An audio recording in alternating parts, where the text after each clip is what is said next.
एक south Korean vlogger जो अकेली इंडिया आती है, यहाँ के कल्चर और यहाँ के लोगों को देखना चाहती थी, लेकिन कुछ ही दिनों के बाद वो रोती हुई और आई हेट इंडिया कह के वापस चली जाती है। I hate India. I hate India. Why? आखिर इंडियन लोगों ने उसके साथ ऐसा क्या किया कि वो इंडिया से नफरत करने लगी। वहीं एक और सोलो कोरियन व्लॉगर जो पाकिस्तान जाती है और उसका एक्सपीरियंस इंडिया से टोटली डिफरेंट होता है। Really? I got so many gifts from Pakistan. You can say Pakistani people mehman nawaz. Pakistani people mechanic. Internet पे आपको ऐसी बहुत सारी वीडियोस मिल जाएगी जिसमें फॉरेनर इंडिया की बुराई और पाकिस्तान की तारीफ करते नजर आ जाएंगे। Don't go that place. Stay far, far away from India. आखिर क्या वजह है कि फॉरेनर इंडिया से नफरत और पाकिस्तान से प्यार करते हैं, और क्या अब इंडिया फॉरेनर्स के लिए सेफ नहीं है, और क्या फॉरेनर्स के लिए पाकिस्तान इंडिया से बेस्ट है? आइए आज के इस वीडियो में इसको गहराई से समझने की कोशिश करते हैं। Never go there. Never, never, never, never, never, never, never. For me, I'd never been treated the way I've been treated in Pakistan. Everyone is so welcoming and nice and friendly here. The hospitality I've never experienced in my life.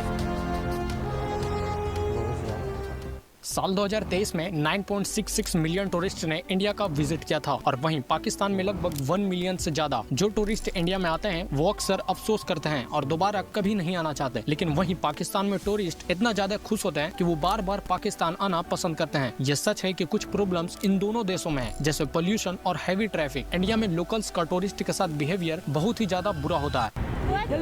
What? 여기 끝나고? 여기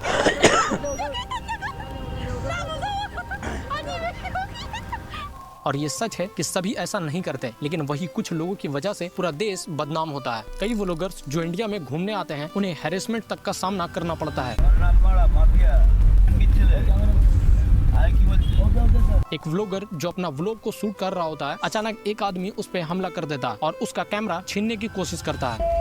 नमस्कार, नमस्ते, नमस्कार। क्या नमस्कार? ये क्या है? Hello, hello. What's going on, sir? Could you please let go of my hand, sir? Could you please, sir? Stop, sir. Sir, Jesus Christ, let go of my hand, man. Vlogger को मजबूरन वहाँ से भागना पड़ता है, लेकिन उसके आसपास बहुत से लोग खड़े होते हैं, लेकिन कोई उसकी मदद करने नहीं आता है। इस तरह एक और इंडियन एक व्लॉगर को गालियाँ देने लगता है और कहता है तुम इंडिया में कोरोना ला रहे हो। काम करने दो। नहीं, मैं खरीदने जा रहा हूँ। कोरोना है। नहीं, तू कोरोना है, तू कोरोना है। जा, तू जा, तू जा। तू निकल यहाँ से। नहीं यार। तू निकल, गोरे आदमी सब मार। नहीं नहीं नहीं। नहीं, विदेशी आदमी निकल मादर। नहीं विदेशी नहीं हूँ, मैं हिंदुस्तानी हूँ। आपका प्रॉब्लम क्या हिंदुस्तान की है? माँ का भक्ता। एक और व्लॉगर जो बस में ट्रेवल कर रहा होता है तो बस के कंडक्टर उससे बोलता है कहाँ जाना है। वो कहता है मुझे नहीं पता कि मुझे कहाँ जाना है, कोई अच्छा जगह लगेगा तो मैं वहाँ उतर जाऊंगा। इतने में उसके साथ बैठा शख्स गुस्से से बोलता है get out from the bus.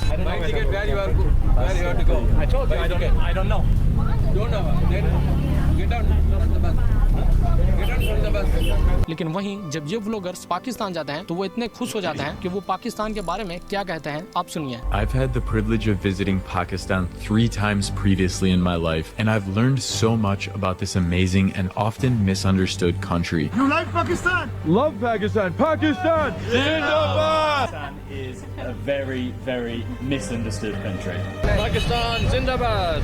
Pakistani hospitality is crazy. This hospitality is truly next level. खैर हम अपनी कहानी में वापस आते हैं तो साउथ कोरियन व्लॉगर जिसका ये सफर एक बुरा ख्वाब बन गया, क्योंकि जब भी वो किसी गली में जाती तो इंडियंस उसे ऐसे घूरने लग जाते जैसे चोरी के इरादे से उसका पीछा करना हो। वहीं एक आदमी तो उसके पीछे ही पड़ गया और सारे लोग उसको अजीब नजरों से देखने लग गए। लेकिन कई स्कैम का शिकार होने के बाद आखिरकार उसका बाइक से एक्सीडेंट हो गया, जिसकी वजह से वो अपना टूर बीच में ही छोड़कर वापस चली गई। I hate India.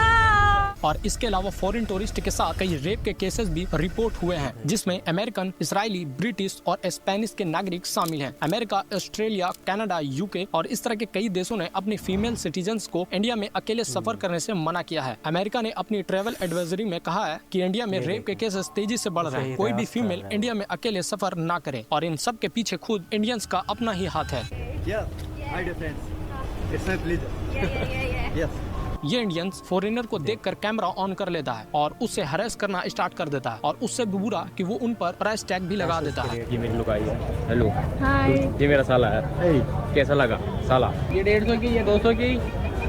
ये 500 रुपए की है, ये 300 रुपए की है। यही नहीं, एक और जापानीज व्लॉगर जो इंडिया आती है, इंडिया के कल्चर को महसूस करना चाहती है, लेकिन उसे भी फिजिकल हैरेस का सामना करना पड़ता है। इंडिया में जब भी कोई अकेली फॉरेनर नजर आ जाए तो लोग उसके साथ फोटो क्लिक करने के बहाने उसके आसपास इकट्ठा होने लगते हैं और उसके बाद उसे फिजिकली हैरेस करने लगते हैं। और ऐसा कई व्लॉगर के साथ हुआ है और सबका यही कहना था, India is not safe for women. At this point, the scams have stopped, the sexual harassment has started, and it only gets worse.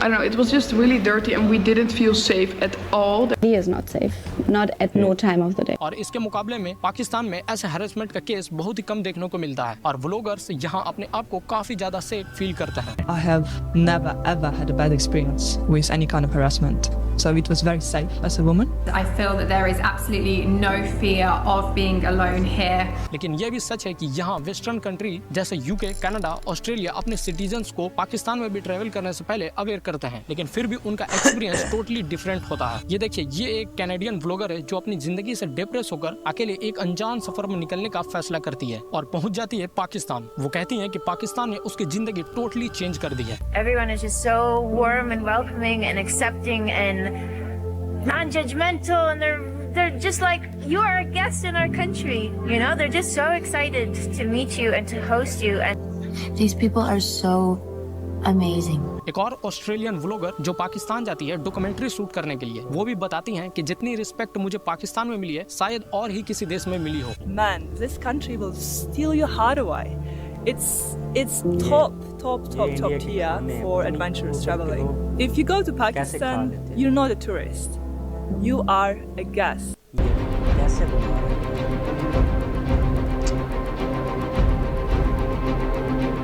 यही नहीं, इंडियन स्ट्रीट फूड जिसने ना सिर्फ इंडिया की रेपुटेशन खराब की है बल्कि पूरी दुनिया में इंडिया का मजाक बनवाया है। अगर कोई ऑनलाइन इंडिया के बारे में सर्च करता है तो सबसे पहले उसके सामने जो चीज आती है वो है अनहाइजेनिक फूड। ये स्ट्रीट फूड वीडियोस पूरी दुनिया भर में वायरल होती है जिन पर मिलियंस ऑफ व्यूज आते हैं। जो टूरिस्ट इंडिया जाने का सोचते हैं वो इन्हीं वीडियोस को देखकर डर जाते हैं। वहीं एक फॉरेन टूरिस्ट जिसने एक प्लेट स्ट्रीट फूड खाई और कुछ ही मिनट में उसकी हालत इतनी ज्यादा खराब हो गई कि उसे हॉस्पिटल में एडमिट करना पड़ा। अब अगर आपको लग रहा होगा कि मैं इंडिया की बुराई कर रहा हूँ तो आप एक बार इन फॉरेनर व्लॉगर्स का वीडियो देखिए, देश कोई खराब नहीं होता, बस लोग खराब होते हैं। इसलिए प्रॉब्लम इंडिया या इंडियन से नहीं है, लेकिन आपके पास एक ऐसा मोमेंट होता है जब आप दूसरों को अपने बिहेवियर, अपने कल्चर दिखाते हो, उनको ऐसा महसूस कराते हो कि उसे अपनापन फील होने लगे, और यही मोमेंट में आप अपनी कंट्री की इमेज को ऊपर या नीचे लाते हो। अगर ये वीडियो आपको पसंद आया तो यहाँ पे क्लिक करके इस वीडियो को देख सकते हैं। इसमें मैंने बताया कैसे राहुल गांधी इंडिया के नेक्स्ट पीएम बनने वाले हैं। बहुत बहुत धन्यवाद दोस्तों, ये थी आज की हमारी वीडियो। उम्मीद करता हूँ ये आपको वीडियो अच्छी लगी हो। मज़ीद ऐसी वीडियो देखने के लिए हमारा चैनल सब्सक्राइब करें और वीडियो को लाइक लाजमी करें। नेक्स्ट वीडियो के लिए अपना ख्याल रखें और अपने साथ वालों का भी ख्याल रखिए।